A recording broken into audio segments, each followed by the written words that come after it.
President Abdel Fattah al-Sisi instructed the attachment of great importance to the executive details of the Greater Revelation Project in the Land of Peace in the vicinity of Moses and St. Catherine Mountains. The details follow.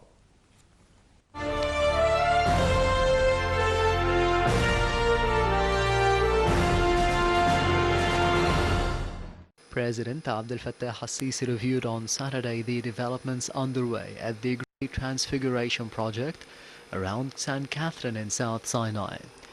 President al-Sisi instructed the officials to pay thorough attention to all the project's details, making sure that they are consistent with the status of such a sacred spot, a presidential statement said. The head of state also ordered that this area be introduced to the world in a manner befitting to the unique spiritual value as an incubator of the three monotheistic religions. He stressed that the project should be integrated with the ongoing efforts to develop the city of St. Catherine, urging maximum use of the city's tourist, archaeological, environmental, religious, and the medical potential. The President said that these services should be made available to the visitors from across the world while preserving the area's environmental and visual character, and called on the ministers to pursue sustainable development by relying on the clean and renewable energy and caring for green areas. During the meeting, they reviewed the executive position of the project that includes establishing an eco lodge, an inclusive mountain hotel, and a new administrative complex.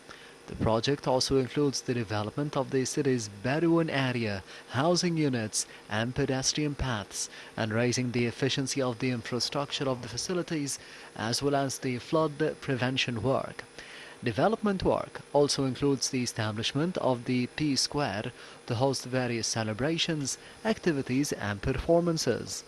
In December, Housing Minister Asim Al-Ghazzar said that the Great Transfiguration Project seeks to turn the sacred mountainous area into a spiritual shrine and the destination for mountain, medical, and environmental tourism. The first phase of the project, worth £4 billion, is scheduled to be inaugurated in April. The project was first announced by the state in 2020 and is funded by the new Urban Communities Authority based on the directives of al-Sisi to develop the area.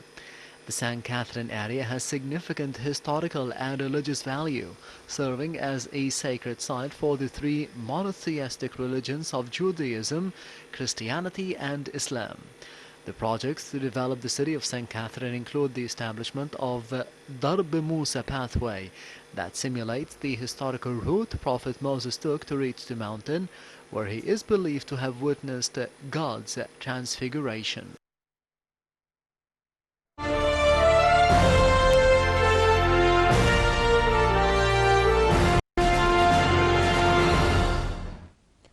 According to President Abdel Fattah al-Sisi's directives, Prime Minister Dr. Mustafa Madbouli ordered a speedy establishment of a proposed access in Al Qatta area in the Qanatir facility that witnessed the latest accident of a truck carrying a large number of workers that fell into a water channel.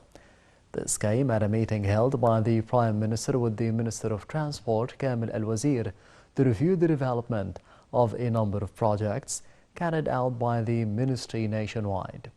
On his part, the Minister of Transport reviewed the executive situation of the Nile Access projects, as well as the electric train, the monorail, and the upgrading of the ring road in Greater Cairo.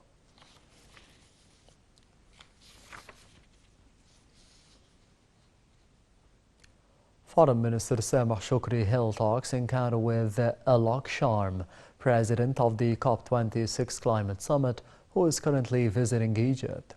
Foreign Ministry spokesman Ahmed Hafez said that the talks dealt with the international efforts to combat the climate change and Egypt hosting the upcoming COP27 Climate Summit scheduled later this year. After the meeting, both affirmed the country's joint commitment to accelerate the fight against the climate change. The two sides also agreed on the need on strengthening cooperation between Egypt and the UK to confront the impacts of the climate change and maintain the current momentum on the global climate action. The two sides also agreed to work together through 2022 and beyond to drive ambitious implementation of the United Nations Convention on Climate Change and the Paris Agreement. They also agreed to deliver on the outcome of the Glasgow Climate Pact to keep on 1.5 degrees Celsius in reach and support developing the countries in adapting to the impacts of the climate change. At the end, they agreed to continue intensive bilateral ministerial consultations in the upcoming months.